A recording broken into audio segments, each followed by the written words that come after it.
as they have each July for centuries, the narrow cobblestone streets of Pamplona, Spain are thundering with the sound of charging bulls, writes Randy James for Time magazine. Spectators from around the world have flocked to Pamplona to participate in the thrilling and dangerous event of the running of the bulls, or encierro. So dangerous, in fact, that a 22-year-old American man was the last person known to be killed during encierro. In 1995, Matthew Tassio was running through the streets when he was knocked to the ground by one of the bulls. He attempted to get back up, a cardinal sin you should never commit when running with the bulls, and was struck again by a second beast. In fact, Americans are thought to be the most likely to get seriously injured or killed. But how did it come to be? Why was the running of the bulls added to the religious festival of San Fermin in Pamplona, Spain? I hope to shed light on these questions and give you a better understanding of the true history of encierro. First, we have to go back in time, way back in time to the Middle Ages. A boy was born to a Roman senator in the city of Pamplona, then called Pampalio. San Fermin de Amiens, I hope I said that right, was this boy. He traveled quite extensively as a young child and continued these travels as an adult. He preached the Christian doctrine wherever he went and was anointed as Pamplona's first bishop at the age of 24. He carried on for 7 years until he was murdered at the age of 31. Legend says that he was tied to a bull and dragged through the streets until he took his last breath. That's a very compelling story, especially to tell during the San Fermin festival.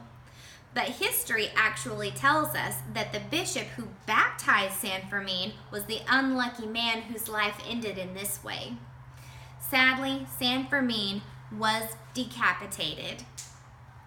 San Fermin was named the patron saint of Pamplona and Navarra.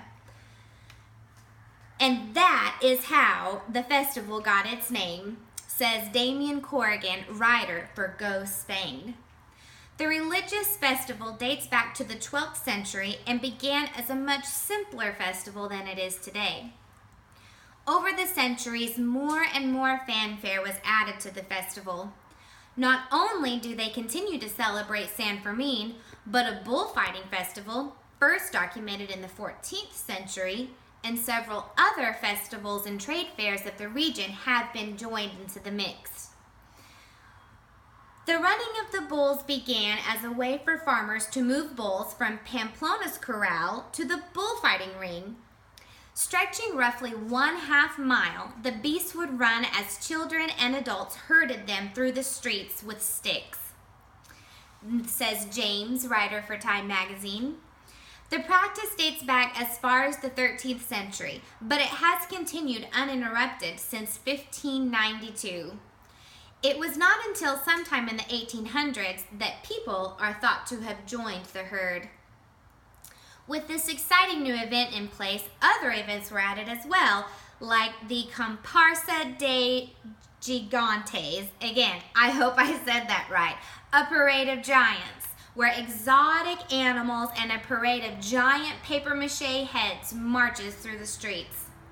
Music, fireworks, dancing, and so much more have been added to spice up the festivities. With all the new and exciting events, it's no wonder that the festival has garnered international attention. Thousands of eager participants flock to Pamplona each year for their chance to run alongside the beasts. Because of all the added fanfare and spectators, the festival was moved from October to July in 1591. This date coincides with the annual fair and attempts to avoid the threat of bad weather that typically comes in the cooler month of October. As Sarah Pruitt, writer for the History Channel, says, for better or worse, running of the bulls is coming to the U.S. In true American fashion, we are counterfeiting an age-old tradition that really has nothing to do with the history of North America. But hey, It's a cool event, and why not? The first event was said to be held in Richmond, Virginia in August of 2013. Taking place at horse racing tracks and drag racing tracks, at least 6 other cities are thought to have joined in. Of course, there are concerns. Age requirements, alcohol consumption, and animal rights are just to name a few. In Pamplona, alcohol is the major contributor to the increase in injuries over the decades. Hopefully, America can learn something from this and regulate the amount of alcohol that participants are allowed to consume. Animal rights activists are fighting the events, of course.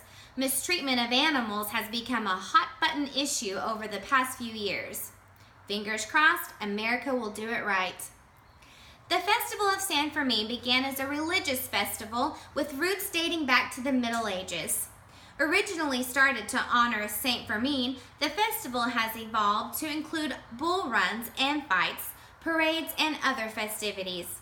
Now the festival is coming to America, and many fear that it will cause more controversy than good.